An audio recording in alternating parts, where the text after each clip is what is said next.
আসসালামু আলাইকুম। আশা করি সবাই ভালো আছেন। এই ভিডিওতে আমরা দেখব কিভাবে একটি ওয়ার্ডপ্রেস ওয়েবসাইট ম্যানেজ করতে হয়। তাহলে চলুন শুরু করা যাক এবং কিভাবে একটি প্রোডাক্ট আপলোড করবেন সেটিও দেখব।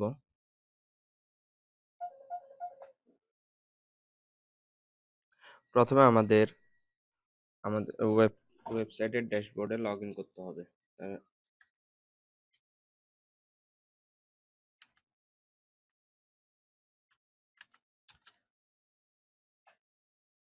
লগইন লগইন করার পর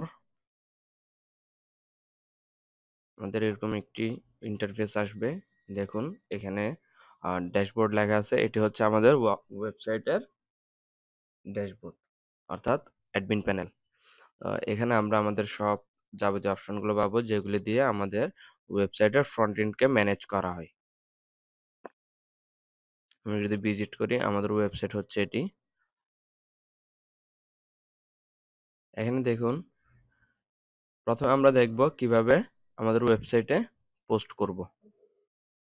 পোস্ট করার জন্য পোস্টে হভার করব, করার পর অ্যাড নিউতে ক্লিক করব। এখানে আমাদের পোস্টের টাইটেল দেব আর নিচে আমাদের যাবতীয় যে ডেসক্রিপশন থাকবে, আমাদের যে লেখাটুকু পোস্ট করতে চাই আমরা সেটি দিব। আমি আপাতত একটি ডেমো টেক্সট দিলাম। এরপরের দিকে এই ফরম্যাটটি স্ট্যান্ডার্ড থাকবে আর ক্যাটাগরিতে আমরা একটি ক্যাটাগরি অ্যাড করব। যদি ক্যাটাগরি না থাকে নিউ ক্যাটাগরি অ্যাড করব। নিউ ক্যাটাগরিতে দেওয়ার পরে আমাদের ক্যাটাগরিটি দিব এমো। দেওয়ার পর এন্টার প্রেস করতে হবে। এন্টার প্রেস করলে ক্যাটাগরিটা এখানে চলে আসবে। চেক মার্ক করলে ক্যাটাগরিটা আবার চলে যায়। এরপর এখানে ট্যাগ দেওয়ার অপশন আছে, চাইলে দিতে পারেন, না দিলেও সমস্যা নেই।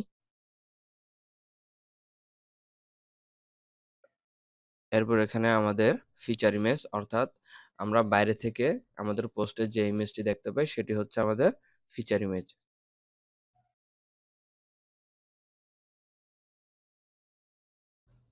আমরা সেট ইমেজে ক্লিক করব, করে এখান থেকে একটি ইমেজ সিলেক্ট করে দেব। এক্সাম্পল আমি এই ইমেজটি সিলেক্ট করলাম, করে সেট ইমেজে দিলাম। দেখুন চলে এসেছে ইমেজটি। এখন আমরা পাবলিশে ক্লিক করব। পাবলিশে ক্লিক করার পর দেখুন পোস্ট পাবলিশড, ভিউ পোস্টে ক্লিক করলে আমরা আমাদের পোস্টটি দেখতে পারবো এবং পোস্টে যা যা লিখেছিলাম তা এখানে দেখতে পারবো। এ হচ্ছে কিভাবে একটি পোস্ট করে।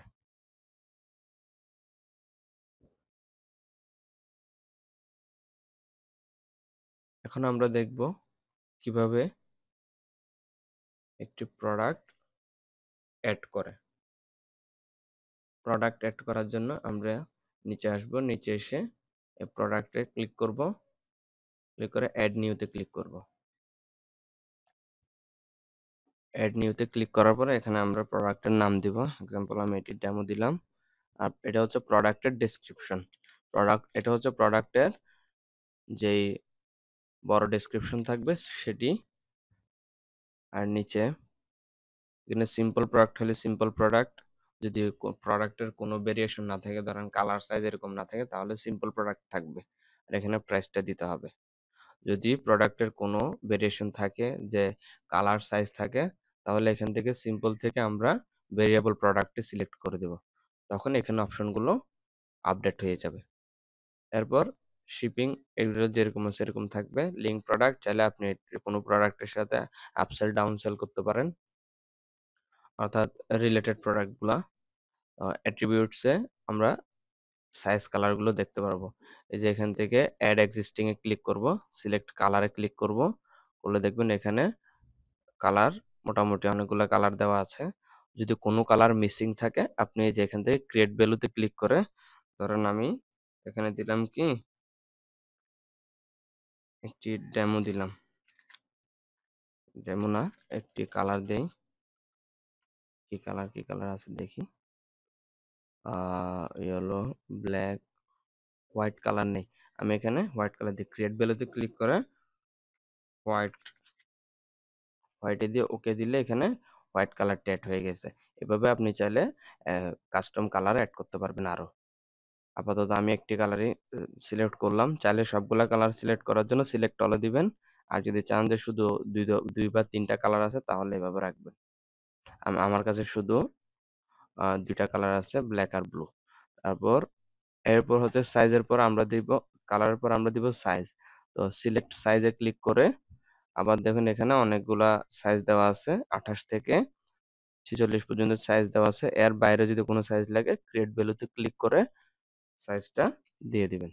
দিয়ে ওকে দিলে এই সাইজটা এখানে এড হয়ে যাবে।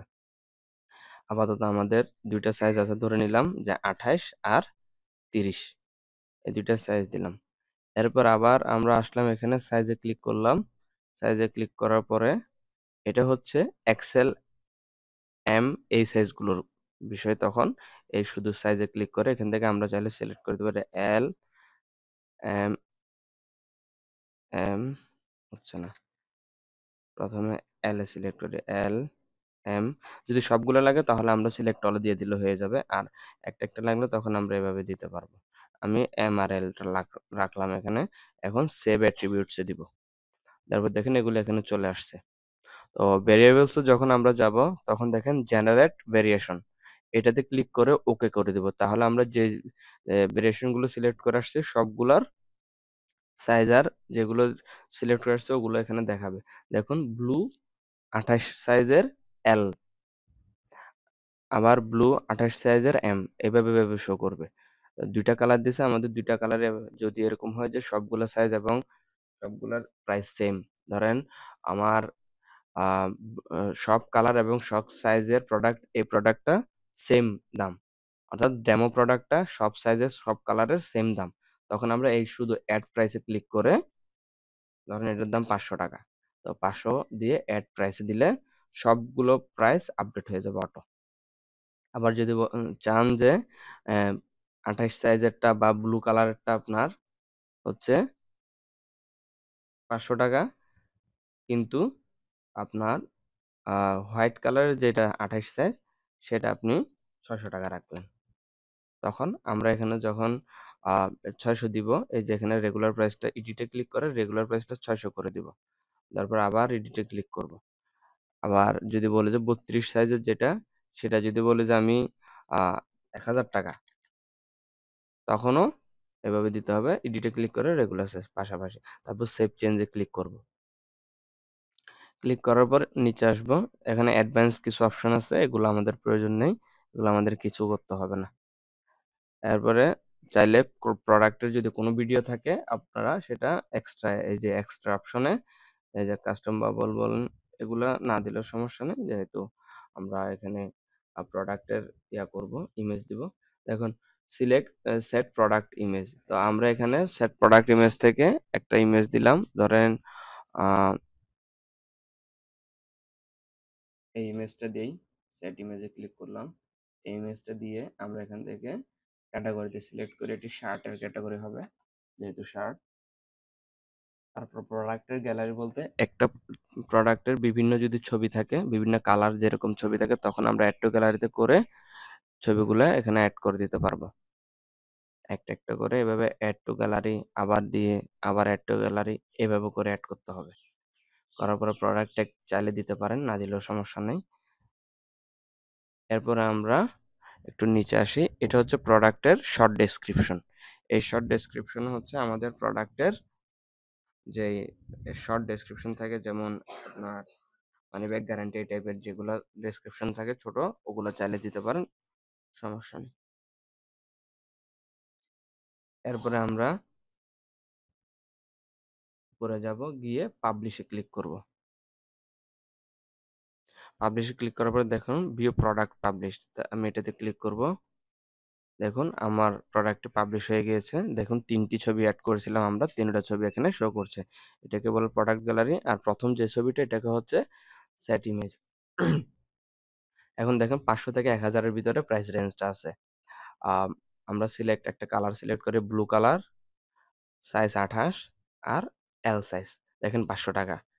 কিন্তু আমি যদি ব্লু কালারের হোয়াইট কালার সিলেক্ট করি ৬০০ টাকা, আবার হোয়াইট কালারের যদি ৩২ সাইজটা সিলেক্ট করি ১০০০ টাকা। এভাবে হচ্ছে আমি কাস্টমার চাইলে করতে পারবে এবং আপনি চাইলে প্রাইসটাও এভাবে আপডেট রাখতে পারবেন। আর যদি সবগুলো প্রাইস সেম হয় যে এই প্রোডাক্টের সব ভেরিয়েন্টের প্রাইস সেম, তখন আমরা এই যে ভেরিয়েশনে যাব, গিয়ে যেটা আমরা অ্যাড প্রাইস করছিলাম সেই অ্যাড প্রাইসটাতে আমরা শুধু ৫০০ টাকা এভাবে দিয়ে দিব। আর যদি কোনো প্রোডাক্ট অলরেডি আমি করে ফেলছি যে আলাদা আলাদা প্রাইস দিয়ে ফেলছি, তাহলে আমার ওই সেম ওখানে গিয়ে একটা একটা করে করে আসতে হবে, যেখানে গিয়ে এটা আবার ৫০০ করে দিয়ে আসতে হবে। যদি করে ফেলেন আর করার আগে যদি মনে থাকে যে সবগুলাই একই প্রাইসের হবে, তাহলে আপনি ওরকম রাখতে পারেন যে অ্যাড প্রাইসে ক্লিক করে সব দিতে পারেন। সেভ চেঞ্জ দিলাম আমি, দেওয়ার পরে এখন আমি আবার রিলোড দেই। দেখুন ৫০০ টাকা।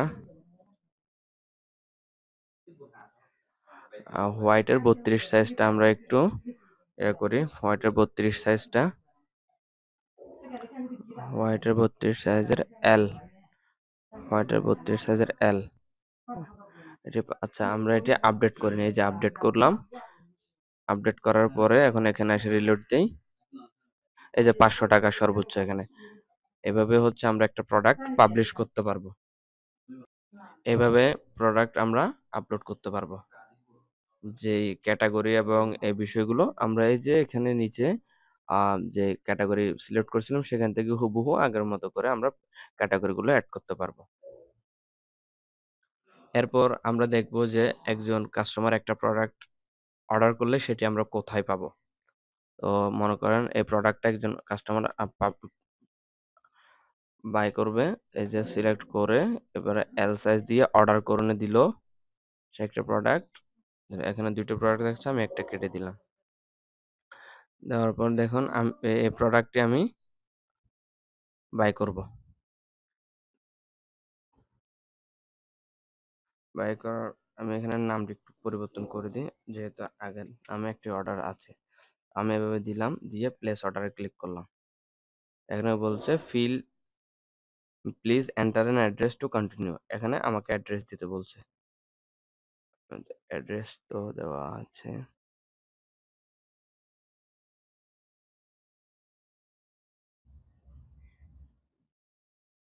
যে আমরা এখান থেকে না করে আমরা একটু ইনকগনিটো মোডে যাই। আমরা একটু ইনকগনিটো মোডে গিয়ে করি অর্ডারটা। FOW এভাবে করি। না হয় ওই যে কুকির কারণে একটু প্রবলেম করে, এটি সমস্যা নেই। ডেমো শার্টে ক্লিক করি। ডেমো শার্টে ক্লিক করার পরে আমরা একটা সাইজ সিলেক্ট করে আসি। দিলাম, দিয়ে আমরা অর্ডার ক্লিক করলাম। এরপর আমরা আমাদের ডিটেইলস গুলো দিই। দিয়ে এখানে দেখুন ইনসাইড ঢাকা ৮০ টাকা এড হয়েছে, আর ঢাকার বাইরে হলে ১৩০ টাকা এড হয়েছে। আমি রাঙ্গামাটি দিলাম। রাঙ্গামাটি দিলে দেখুন ১৩০ টাকা এড হয়েছে। এরপর প্লেস অর্ডারে ক্লিক করলাম। দেখুন আমার অর্ডারটি প্লেস হয়ে গেছে। আমার অর্ডার নাম্বার ৩৭৮। ৩৭৮। এখন আমি আমার ব্যাকএন্ডে যাই। এখানে ব্যাকএন্ডে আসার পর দেখুন আমরা এখানে একটি ই-কমার্স একটি অপশন পাচ্ছি। এই ই-কমার্স অপশন থেকে আমরা অর্ডারসে ক্লিক করব। অর্ডারসে ক্লিক করলে আমার যাবতীয় সব অর্ডারস আমি এখানে পাবো। দেখুন এইমাত্র একটা অর্ডার হয়েছে। অর্ডারের নাম হচ্ছে অর্ডার নাম্বার ছিল ৩৭৮। দেখুন আমার অর্ডার নাম্বারটি কত? ৩৭৮। ৬৩০ টাকা ব্যয় করছে। এখানে ৬৩০ টাকা ব্যয় করছে। আমি এই যে আই অপশনটি আছে এটিতে ক্লিক করলে আমি যাবতীয় অপশন দেখতে পারবো। দেখুন বিলিং ডিটেইলস, বনরূপা বিডি, তারপর হচ্ছে ধরুন ইমেইল, একটি ডেমো দিয়েছি। Shipping details outside Dhaka, same এরিয়াতে।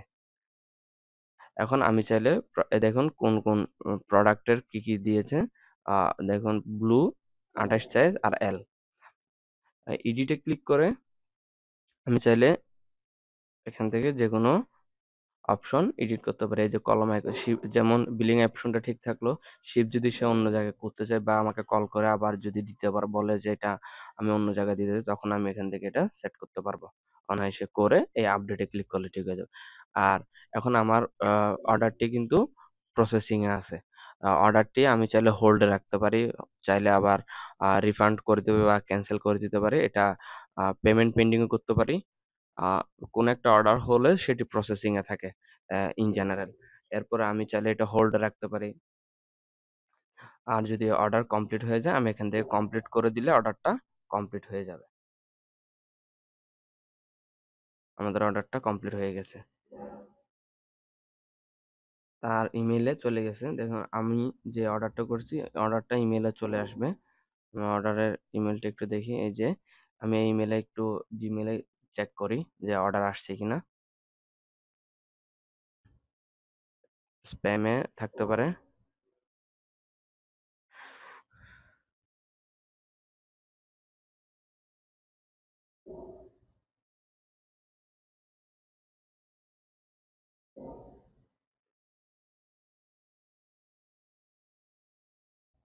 ইনবক্সে এখানে থাকা আপডেটে দেখি।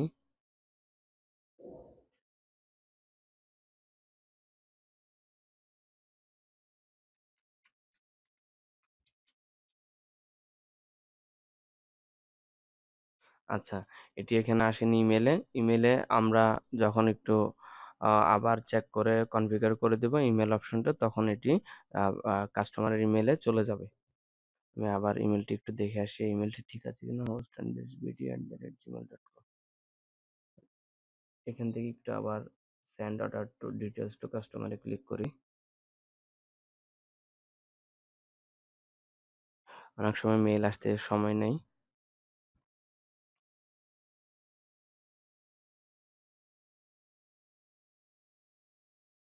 আচ্ছা, আমরা ওয়েট করি আর এদিকে আমরা অন্য অপশনগুলো দেখে আসি। তো ই-কমার্সে এভাবে হচ্ছে আপনি অর্ডার ম্যানেজ করবেন।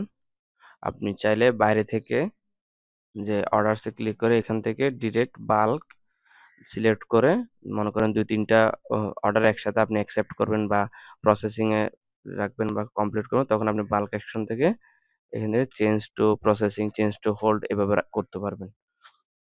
এরপর আমরা দেখবো আমাদের যেই অ্যানালিটিক্স, অর্থাৎ আমাদের কয়টি সেল হলো, কয়দিন কয়টি সেল হলো, এবং গত ১ সপ্তাহে কয়জন কোন কাস্টমার কিভাবে কিরকম পারচেজ করলো এগুলো সব দেখতে পারবো। অ্যানালিটিক্স এ ক্লিক করে ওভারভিউতে দিলাম। ওভারভিউতে আমাদের গত মাসের যে, ধরেন আমি মান্থ টু ডেট এভাবে দিলে প্রিভিয়াস ইয়ার মান্থ সিলেক্ট করা আছে এখানে। মে মাস, গত গত বছরের মে মাস এবং গত বছরের মে মাস আর এই বছরের মে মাসের সাথে তুলনা করছে। আমরা পিরিয়ড মান্থ যদি দেই, আম ১০ তারিখ হিসেব করছে এখানে। কাস্টমার যদি দেই, ধরেন আমি এখান থেকে উম এপ্রিল মাসের থেকে এইটাতে কম্পেয়ার করতে চাচ্ছি। আমি দেখেন আমি ৩০ দিনের যে ডাটাটা সেই ডাটা খুঁজতেছি। এখানে আপাতত ৩০ দিনের কোনো কিন্তু ডাটা নেই। দেখেন total sale 0, net sale 0, order 0, purchase hold 0, variance sold 0, সবকিছু 0, যেহেতু এখনো মানে ৩০ তারিখের মধ্যে কোনো সেল হয় নাই। এটি তো এখন এপ্রিল মাস চলতেছে, সরি মে মাস চলতেছে। আমি যদি আবার এটা আপডেট করে একটু পিছনে নিয়ে আসি, যে প্রথমে দিলাম আম, এপ্রিলের ৪ তারিখ থেকে মে ১০ তারিখ আপডেট দিলে দেখুন একটি সেল হয়েছে সেটি কিন্তু চলে আসছে এখানে। এরপর প্রোডাক্টে ক্লিক করলে আমাদের কোন প্রোডাক্ট, এই যে আমাদের প্রোডাক্ট আইটেম সোল্ড কয়টা সেল হয়েছে, ২০০০ টাকা সেল হয়েছে ৪টা প্রোডাক্ট। এই গত যেহেতু পিরিয়ড সিলেক্ট করছি আমরা, টেস্ট প্রোডাক্ট গুলো কোন কোন প্রোডাক্ট গুলো সেল হয়েছে, কয়টা করে অর্ডার হয়েছে একটা প্রোডাক্টের, সব অপশনগুলো এখানে আছে। আর রেভিনিউ, আমাদের কত টাকা রেভিনিউ হয়েছে এই অপশনগুলো এখানে আছে। এই যে revenue, gross sale, return, coupon, coupon দিয়ে সেল হয়েছে কিনা, net sale, tax, shipping, total sale, এগুলো সব এখানে আছে। কয় তারিখ কি কি সেল হয়েছে সেটা এখানে আছে। আজকে হচ্ছে মে ১০ তারিখ, একটা গ্রস সেল এত, নিট সেল এত, আর শিপিং এত, টোটাল সেল এত, এভাবে আছে। তারপর অর্ডারস এর যে এনালিটিক্স এগুলো আমরা এভাবে দেখতে পারবো। দেখেন এই যে একটা অর্ডার কমপ্লিট হয়েছে, এ- এগুলো এভাবে দেখতে পারবো। আর ভেরিয়েশন, কোন কোন ভেরিয়েশনের আইটেম থেকে কোনটা কোনটা সেল হয়েছে, এই যে ভেরিয়েশন আইটেম থেকে এটা সেল হয়েছে। তারপর ক্যাটাগরি ভিত্তিক যদি হিসাব করে কোন ক্যাটাগরির কয়টা সেল হয়েছে সে বিষয়গুলো এখানে দেখতে পারবো। কুপন দিয়ে কয়টা সেল হয়েছে সেটাও আমরা এখানে দেখতে পারবো।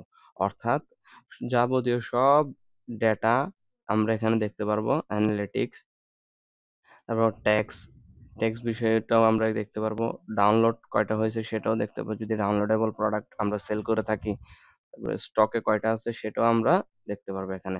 ইন স্টক, স্টক আউট, এই বিষয়গুলো আমরা এখান থেকে দেখতে পারবো। এরপর আমরা দেখব কিভাবে একটা প্রোডাক্টে ডিসকাউন্ট দেওয়া যায়, অর্থাৎ কুপন দেওয়া যায়। ধরুন এই প্রোডাক্টটা, কোথায় প্রোডাক্টটা, আমাদের যে প্রোডাক্টটা ছিল, রিলোড করি। এই যে এখানে একটা প্রোডাক্ট আছে, এই প্রোডাক্টটা 500 টাকা, আমি এটা ডিসকাউন্ট দিয়ে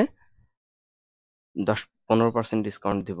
তো চলুন প্রথমে আমরা ব্যাকএন্ডে আসবো, এসে মার্কেটিং থেকে এই যে কুপনস, এই অপশনে ক্লিক করব। কুপন সেকশনে ক্লিক করার পর ক্রিয়েট ইউর ফার্স্ট কুপন অথবা অ্যাড কুপন, যে কোনো জায়গায় ক্লিক করতে পারেন, সমস্যা নেই। আমি অ্যাড কুপনে ক্লিক করলাম। ধরুন আমি 15% ডিসকাউন্ট না, আমার কুপনটা রাখলাম যে ডিসকাউন্ট 15, এভাবে রাখতে পারি। এটা আবার চাইলে আমি জেনারেটও করতে পারি, এখান থেকে জেনারেট করলে একটা ওরা নিজেরা দিয়ে দেবে। আমি আমার মতো একটা দিলাম 15%, ইট ইজ 14%, 15%। আমি এটা দিয়ে বোঝাচ্ছি যে 15% ডিসকাউন্ট। ডেসক্রিপশনে এটা লিখে দিলে ভালো, কি এটা আপনি নিজে বুঝতে সুবিধা হবে। এরপর দেখেন fixed card discount, percentage discount. আমরা যেহেতু 15% দিচ্ছে, আমরা এখানে পার্সেন্টেজ ডিসকাউন্ট রাখবো, 15 ভ্যালুতে 15 দিব, অর্থাৎ অ্যামাউন্টে 15 দিব। তারপর কুপন কয় তারিখ এটা এক্সপায়ার্ড হয়ে যাবে সেটা আমরা এখান থেকে দিতে পারি, ধরুন 20 তারিখ পর্যন্ত চলবে। এরপর ইউজার রেস্ট্রিকশন, এটা হচ্ছে মিনিমাম স্পেন্ড, ধরেন 1000 টাকার নিচে কেউ যদি খরচ করে তাহলে সে কুপনের ডিসকাউন্ট পাবে না। আর যদি এটা খালি রাখেন তাহলে যে কেউ কুপনের ডিসকাউন্ট পাবে যত টাকায় খরচ করুক। আবার আপনি যদি চান যে প্রোডাক্ট, শুধু যে কোনো একটা প্রোডাক্টের উপর আপনি 15% ডিসকাউন্ট দিতে চান, শুধু একটা প্রোডাক্ট, এক্সাম্পল ডেমো, শুধু ডেমোটাই যদি আপনি 15% ডিসকাউন্ট দিতে চান, তখন ওই প্রোডাক্টটা সিলেক্ট করে দিতে পারবেন। প্রোডাক্টের বিভিন্ন সাইজ, যেহেতু এগুলো আপনি এই যে এটাতে ক্লিক করলে সবগুলো প্রোডাক্ট সিলেক্ট হয়ে যাবে, মানে ওই প্রোডাক্টের সব ভেরিয়েন্ট। তারপর আপনি যদি চান যে কোনো একটা স্পেসিফিক ক্যাটাগরিকে আপনি পার্সেন্ট হিসেবে ডিসকাউন্ট দিবেন, তখন এইভাবে ক্যাটাগরিটা সিলেক্ট করে দিতে পারেন। আবার যদি চান যে খালি রাখলে আপনার, যদি আপনি একদম খালি রাখেন তাহলে সব যেই প্রোডাক্ট গুলো আছে সবগুলো প্রোডাক্টে 15% করে ডিসকাউন্ট পাবে। ঠিক আছে, 15% করে ডিসকাউন্ট পাবে। আর ইউজেস লিমিট, এটাতে যদি যাই, এখানে দেখুন individual use only, check this box if the coupon can not be used conjunction with other coupon, অর্থাৎ দুইটা কুপন একসাথে ইউজ করতে না পারার মতো। এভাবেও দিতে পারেন, কোনো সমস্যা নেই, এটা চেক মার্ক দিলে ভালো। তারপর দেখেন ইউজেস লিমিটস, এখান থেকে দেখেন এক ইউজেস লিমিট পার কুপন, অর্থাৎ কুপনটা কয়বার ইউজ করতে পারবে। আবার লিমিট পার এক্স আইটেম, অর্থাৎ কয়টা আইটেম পর্যন্ত এটা কোয়ালিফাই করে। ধরুন 10টা আইটেমের পর এটা আর কাজ করবে না, তখন 10টা আইটেমের উপরে চলে গেলে আর এটা কুপনটা অ্যাপ্লাই হবে না। ইউজেস লিমিট পার ইউজার, অর্থাৎ একজন ইউজার একবারই যদি আমি দিতে চাই তখন এক দিব, যতবার দিতে চাই সে শুধু ততবারই এই কুপনটা ব্যবহার করতে পারে। আপাতত আমি এগুলো খালি রাখলাম, আমি কোনো লিমিট দিতে চাচ্ছি না। আর পার্সেন্টেজ থেকে আমরা 15 দিলাম, এক্সপায়ার্ড দিলাম। আর ইউজেস, এটা আমরা ম্যাক্সিমাম মিনিমাম কিছুই রাখলাম না আপাতত। এভাবে পাবলিশ দিলাম। পাবলিশ দেওয়ার পর দেখুন, আমরা যখন এই প্রোডাক্টে অর্ডার করতে যাব, এভাবে ব্লু সিলেক্ট করলাম, 28 সিলেক্ট করলাম, এল সিলেক্ট করলাম, অর্ডার করুন গেলাম। গিয়ে দেখবেন এখানে আমি দুটো প্রোডাক্ট অ্যাড হয়েছে, আমি একটা করি তাহলে বুঝতে সুবিধা হবে। দেখুন 500 টাকা, আপডেট কার্ড দিলে আমার কার্ডটা আপডেট হবে 500 টাকা। এখন দেখুন অ্যাপ্লাই কুপন, এই কুপনে আমি কি করবো, আমার কুপনটা দিয়ে দিব, দিয়ে অ্যাপ্লাই কুপনে দিব। অ্যাপ্লাই কুপনে দেওয়ার পর দেখেন আমার কুপন ডিসকাউন্ট 75 টাকা দিছে, অর্থাৎ আমাকে 15% কি দিছে, কুপনের ডিসকাউন্ট দিছে। এখন আমি যদি চাই যে ফিক্সড কার্ড ডিসকাউন্ট, অর্থাৎ কার্ডের উপর সে যত টাকারই প্রোডাক্ট অর্ডার করুক আমি 200 টাকা ডিসকাউন্ট দেবো। এই ধরেন 200 টাকা, 200 লিখে দিলে আমি আপডেট দেওয়ার পরে এটা আমি যদি এখানে একটু রিলোড দেই, 200 টাকা মাইনাস হয়ে গিয়েছে, দেখেছেন? এ হচ্ছে তখন আর ডিসকাউন্ট 15 কুপন কোড রাখলে তো হবে না, তখন আপনি আপনার মতো একটা কুপন কোড দিবেন আর কি। তারপর ফিক্সড প্রোডাক্ট ডিসকাউন্ট বলতে আমার ওয়েবসাইটে যতগুলো প্রোডাক্ট আছে সবগুলো প্রোডাক্টে আমি 5 টাকা করে ডিসকাউন্ট দেব। তখন আমি এখানে 5 লিখলে আপডেট দিলে এই কুপনটি যারাই ব্যবহার করবে প্রত্যেক প্রোডাক্টে 5 টাকা করে ডিসকাউন্ট পাবে। তখন আমি একটু রিলোড দিয়ে আসি, দেখুন এই যে 5 টাকা করে ডিসকাউন্ট পেয়েছে। তো এভাবে হচ্ছে আপনি কুপনের বিষয়টা করতে পারেন। এরপর আমাদের এখানে আপাতত কিছু নেই। বাকি সব যে অপশনগুলো আছে, যে এখানে আপনার অ্যাপিয়ারেন্স থিম এগুলো হচ্ছে ডেভেলপারের কাজ, এগুলো আমাদের কাজ না। আমরা ই-কমার্স দেখলাম, তারপর হচ্ছে অ্যানালিটিক্স দেখলাম, মার্কেটিং দেখলাম, পোস্ট দেখলাম, আর হচ্ছে প্রোডাক্ট দেখলাম কিভাবে প্রোডাক্ট পাবলিশ করতে হয়।